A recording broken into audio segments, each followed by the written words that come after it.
What's up guys, and welcome back to another episode of Career Mode. This is episode 190, and we start today's episode off with some player training. Oh god, yeah, you just gotta love that sentence. As we select our 5 drills here, I'm giving 3 to a Bosnian left back called Kapic, who might well end up being our Daniel Kurzweg in this Sheffield United side. As I must say, I do like the look of him a lot. He shows great potential and looks pretty decent to begin with. And also 1 for Pierre Rocher and 1 for Tyler Allen as well. Kapic wasn't a player that we got out of the academy, so I've never used him before, but of course Rocher and Allen, they were both part of our Sheffield United youth squad in our first 4 seasons. And also we see that Reggie Cannon broke his toe in our last game in the victory against Fulham. I don't remember seeing it, but fair enough, so he's out for 2 months. And not a great start for me, returning to Bramall Lane, already having a serious injury to deal with. But regardless, following that, I thought I'd show you my transfer budget, as we're just a couple of weeks away now before the January transfer window opens. We got around £64 million in our budget right now, and I thought I'd show you the transfer shortlist as well.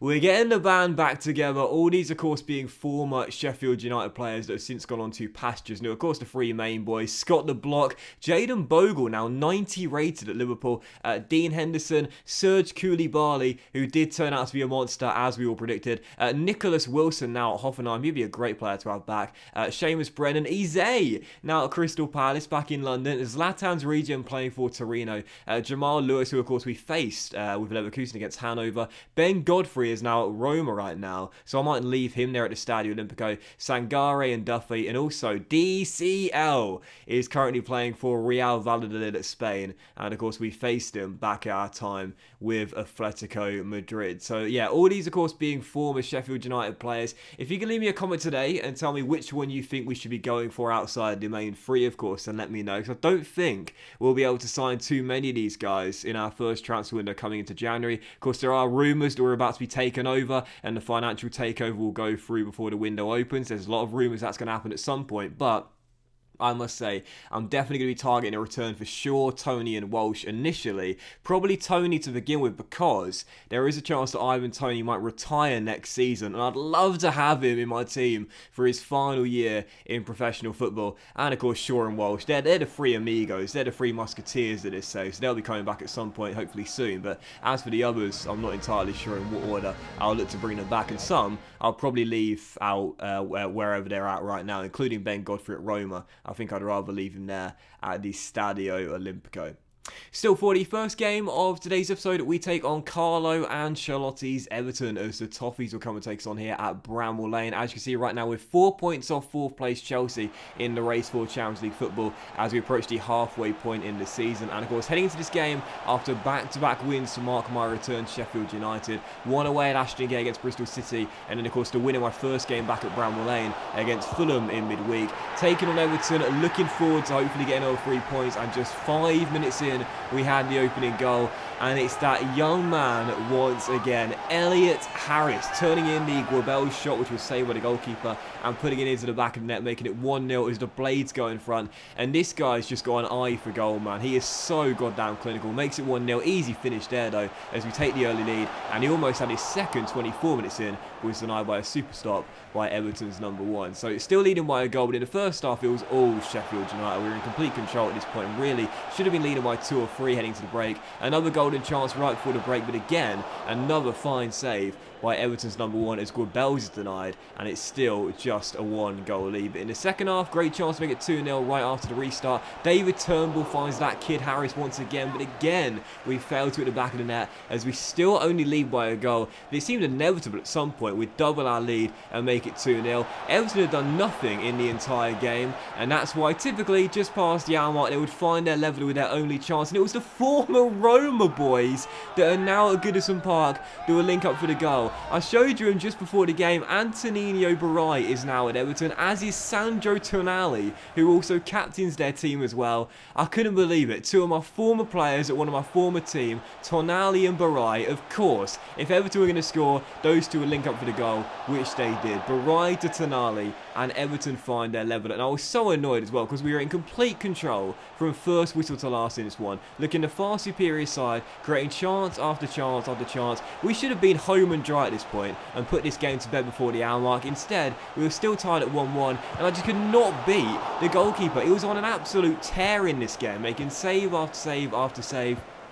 Another great one there as Guabels is denied, and it's still 1-1. But from the clearance, we win it back. Locatelli rolls it through, and finally, with 10 minutes to go, we restore our lead and get our second goal of the game. And who's the guy that gets it?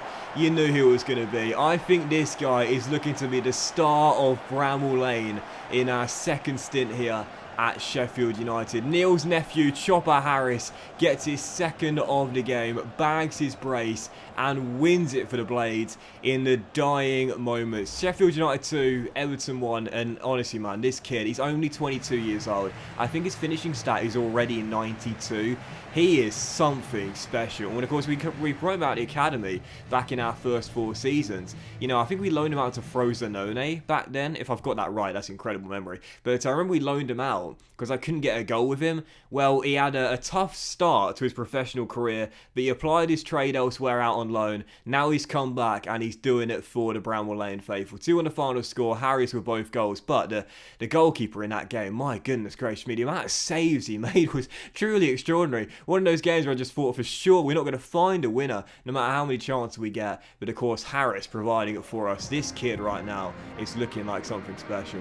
Anyway, for our second game of today's episode, now going away from home to take on Tottenham Hotspur in North London, away at Tottenham Hotspur Stadium. And by the way, it's of course a new ground at Tottenham Hotspur Stadium. I really hope that Millwall will get a cup draw away against Spurs again at some point in the upcoming seasons, because I would love to go and visit this ground. I have to say, it looks absolutely fantastic every time I see it on TV, and I'd love to go and visit. It looks great in the game as well.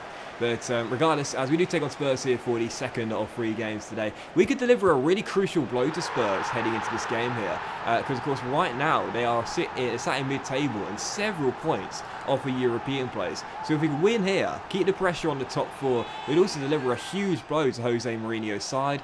But the game didn't start off that way at all. We fell behind very early in this one, and I really struggled to get going after a fantastic performance against Everton. I had to rest a lot of my players heading into this game due to fitness reasons, and I just couldn't break Spurs' defence down. And every time they came forward, they looked like scoring. And in the 34th minute, this was just absolutely fantastic. And one of those AI on ultimate goals where it happens so quickly, you don't get a chance to react. 10 minutes before the break, Spurs double their lead, and just watch this on the replay. I mean, this happened in an absolute flash. I surrendered possession with Locatelli, and then a nice little triangle move here as Santi-Mina was rolled through and drills it past Hill to make it 2-0. Honestly, that ball's in the back of the net before I had any chance to react there. Spurs lead by 2, and it seemed like it would be only a matter of time before they grabbed their 3rd goal. And 10 minutes after the restart, it was Coutinho, who was running the show in this game here, pegs it back towards the edge of the area. A shot comes in, it's drilled past Hill, it's free for Tottenham Hotspur, and after 3 straight wins since returning to Sheffield United, this game was going to be my first defeat in my second stint in charge of the Blades. Just torn apart every single time Spurs came forward in like scoring. And to be fair to us, we actually had some really good chances in this game. It's just the finishing touch was lacking. Alvaro Morata here with 9 minutes to go really should have got the goal to make it 3-1. At least give us a glimmer of hope in the final stages. He's playing his final year in professional football and retiring come the end of the season. Honestly, mate, if he wants to retire in January, I'm totally fine with that, because that was a terrible, terrible finish there by the Spaniard. Put it way wide of the post. Couldn't even hit the target from 8 yards, as it was still 3-0. And we would get ourselves a consolation goal in the final few minutes. It was Brandon Lewis who came off the bench, one of those academy graduates from the first 4 seasons that's developed quite nicely. He came off the subs bench, got ourselves a consolation, but that's all it proved to be. Final score, Spurs 3, Sheffield United 1, as we go to North London and lose for the first time since I return to the Blades. So disappointed, but again, the quality of tax in that game from Spurs was just absolutely unbelievable. I mean, every time they came forward, they like scoring. The way they sliced me open on a couple of occasions to get a couple of their 3 goals was just so hard to stop. Not really that surprising, but either way, just a tough loss there. And again, it would have been a crucial blow to their chance of European football and a big boost to ours. Sadly, it wasn't meant to be, and that's why as we head into our 3rd and final game of today's episode, back at Bramall Lane here for the Boxing Day clash, as we would take take on Nuno's Wolves, who right now are sat in the relegation zone in 19th place, and there's a very good chance they'll be getting relegated down to the Championship for next season, looking to make amends and get back to winning ways here and extend our winning run since returning to Bramwell Lane. And this is my hope between now and the end of the season. We'll stay undefeated at Bramwell Lane between now and the end of the campaign. As we know, big teams, they rarely slip up in this year's career mode, and therefore it can always be a massive gap between the top four and the teams below that in the race for European Footballing League seasons. I think if we are to make the Champions League this season, we know it's going to be tough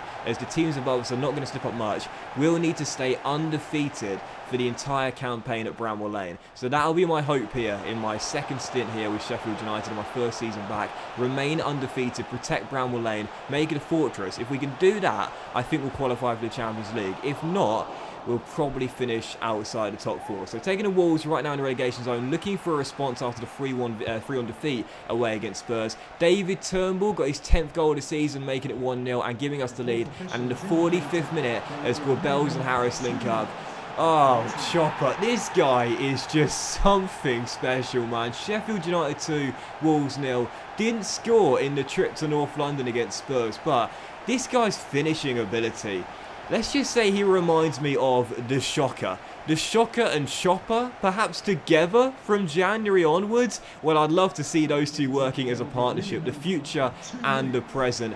Wonderful goal from Harris there, bends into the top corner after stopping on a dime and taking it around the covering defender, making it 2-0. And at half-time, it already seemed like the points were going to be in the bag at this stage. And in stoppage time, leading by 2, looking for a third. These are the sort of goals I've missed scoring, man. When we were first managing Sheffield United, the first 4 years, we scored a few goals like this. Really nice little team moves here, especially when we switched to a 4-1-2-1-2 diamond narrow. This goal here, these are the sort of goals I missed scoring when I was managing Leverkusen, Roma and Atletico Madrid. Lovely team counter-attacking goals where several players get on the end of it. And I could have played an extra pass there as well with Wallace, but instead turned in the cutback into the bottom corner. That was a glorious little move there as the Blades put the icing on the cake. Sheffield United 3, Wolves 0.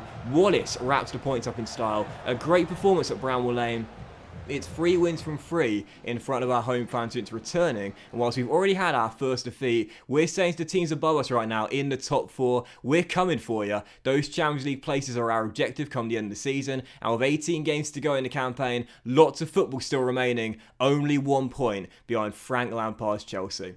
But that was today's episode of Career Mode, guys. So a big thank you for watching. I hope you have enjoyed it. And if you did enjoy today's episode, then please drop a like. Much love to you all. Have a fantastic day. Don't forget to comment and tell me what players you want to see back at Sheffield United since we've rejoined the Blades, and also don't miss the next episode. The January transfer window is going to open.